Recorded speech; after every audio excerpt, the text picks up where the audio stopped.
Patrick. Mr. Steube. Thank you, Mr. Chairman. The COVID-19 pandemic and the resulting shutdowns imposed tremendous costs on our nation. Unfortunately, criminals exploited our dysfunctional federal government to steal American taxpayer funds intended to alleviate the suffering.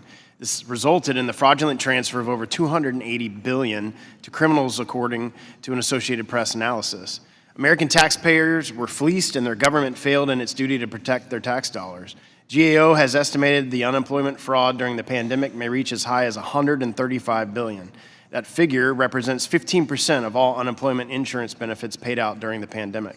Meanwhile, criminals further victimized American citizens through identity theft schemes. The Federal Trade Commission reported a 3,000% increase in identity theft claims related to government benefits in 2020. This caused difficulty in accessing benefits for many law-abiding Americans. The sad fact is that much of this could have been prevented. The federal government should be better stewards of the hard-earned dollars American families pay in taxes.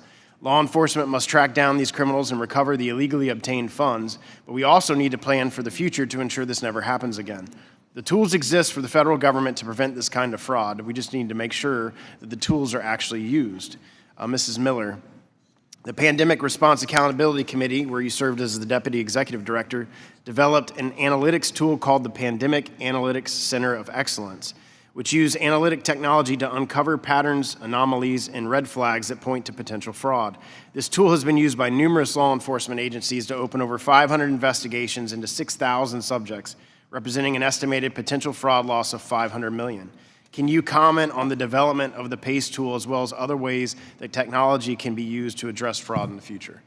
Yeah, thank you. The PACE is one of the bright spots in government anti-fraud activities that's in the history of American government. The PACE has created a center of excellence, a hub. They negotiated 95 data use agreements. Honestly, that's probably the biggest accomplishment of the PACE. I can't overstate how challenging it is for agencies to share data. They actually usually just stop trying because of how hard it is to put a data use agreement in place. But because the PACE's whole focus was on trying to gather a lot of data in one place in order to use it to prevent fraud, they were able to get those 95 data use agreements in place. They also have FinCEN data, they have suspicious activity reports data, they're using a lot of third-party data, and they're using really impressive artificial intelligence tools. This should be the model going forward. But the important point I want to make, though, is that is only for investigations. We know that we recover about 50 cents on every dollar of fraud that's been stolen. And with identity theft, it's even less than that. We need a PACE inside of the management side of government so that these kinds of tools can be used prior to making a payment, which is why I have been advocating for the creation of a management side center of excellence. Where that sits is open to discussion. Treasury could be one area that you could put it in.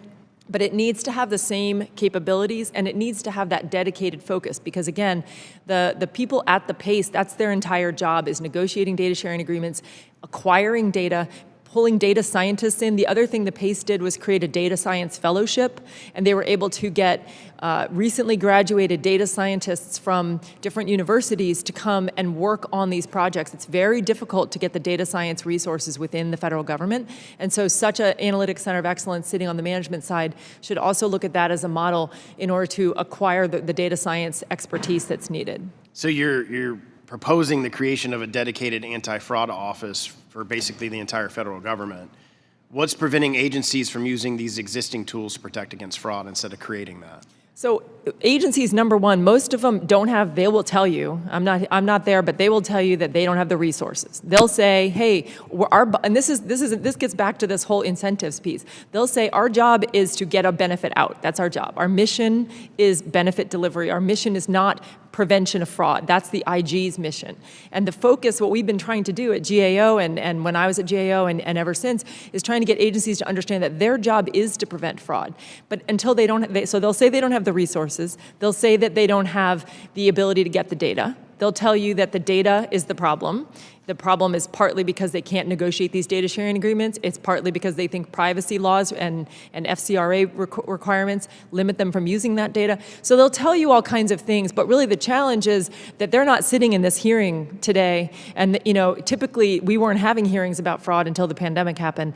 Once they sit in the hot seat, I think you'll start to see them take this more seriously. All right, thank you. I have 7 seconds. So Ms. Simon, Can you just explain quickly some cases which COVID relief benefits were stolen and subsequently used for criminal activity? Certainly.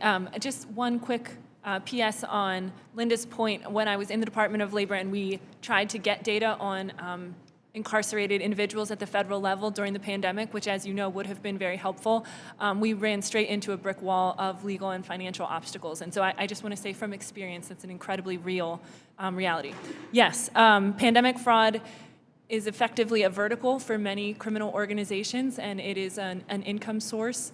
And there was a recent DOJ indictment, I believe in Michigan, that was a sprawling scheme that was funded by multiple kinds of pandemic fraud, including unemployment insurance, that had murder for hire as one of its services. So these are not run-of-the-mill, someone down the street claimed a few extra weeks that they shouldn't have claimed. This is serious street crime. Thank you for being here today. I yield back. Thank you, Mr. Steube. Mr.